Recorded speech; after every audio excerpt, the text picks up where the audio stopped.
Oh, the students have grown tremendously since their first workshop. I think a lot of our girls just did not have strategies on how to even work with each other. So I think EdGift coming in and working with our young ladies has definitely given them some strategies on how to work together, and even just seeing the girls from EdGift that, wait a minute, they put this project together, they have this organization, and they're coming in, they're teaching us. I think just the motivation to come together as a team and do things, I think was something that they were lacking. So just on that base right there, I mean, it's been invaluable.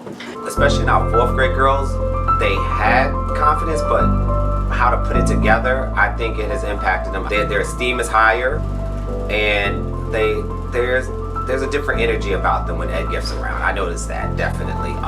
I think part of what we're doing here at Select is trying to build the sisterhood and to build confidence for our young ladies across all subject areas, and building leadership within them, building high character. And I think that part of what helps the young ladies of Select is seeing other young ladies exhibit what we want them to be or who we want them to become. So I think that it's invaluable for teenagers, basically, right, that look like them or look like their big sisters, to show them different images and different models of who they can be. The young ladies of EdGift are perfect for presenting the workshops. I think that's where the impact comes. I mean, just from their level of attentiveness. When EdGift comes, they're excited, they're ready. We never hear of anyone not wanting to be in there. You know, they want to hear from young ladies that are where they're trying to get to. So it's perfect. I think it's been very beneficial for them to know that a leader can be positive or negative, and the qualities that differentiate between the two, and hearing them mention the specific qualities that make a leader, because that's a word they've heard before, but now they think about things like flexibility and responsibility, and leading people in a way that is helpful to them achieving their goals, which has been great. I would say the activity where they couldn't speak and they were drawing was really beneficial activity for them to kind of think about new ways to communicate or how they communicate. I think that's really important at this stage for them to identify the strategies they're using to speak with others right now. Okay. I think this was especially special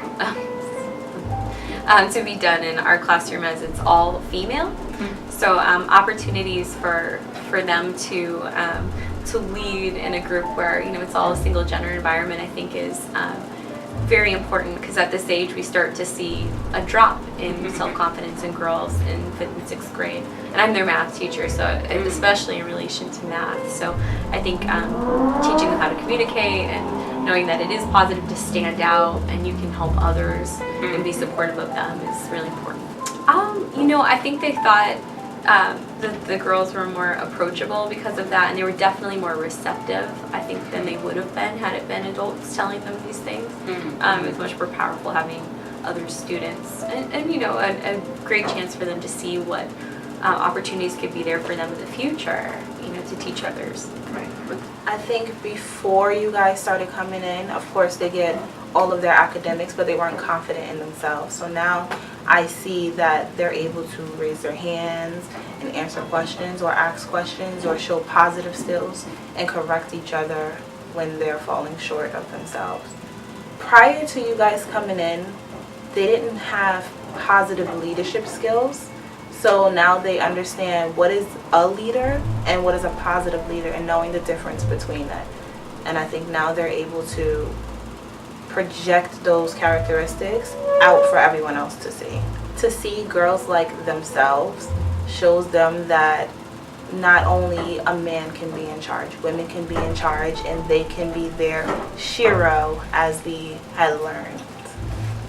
So having young ladies that are a few years older than our scholars has been the most powerful experience that they can engage in, because it's within their reach. So they can say, I can too be a leader, and I can be like you. So my daughter is an EdGift leader, and when she shares her personal stories, it has a great impact because they know that she's not that much older than them. So as opposed to having teachers or adults who sometimes our kids think are not cool, or they're just not connected with who they are as kids, our teenagers, our scholar leaders, our juniors and seniors in high school can very well connect to our 4th and 5th graders, because a few short years ago, they were in their grades as well, so they can make a real world relevancy component to the leadership workshop. So it's not like an objective on the board and I'm teaching, it's actual experiences that they can share, and they can show the girls that they can do great things, and they themselves can actually be the leaders of the workshop next year. So it puts their goals, their leadership mindset within their reach, and is also an obtainable goal for them. So having the young ladies from EdGift, that was powerful, and I'm looking forward to having them return next year.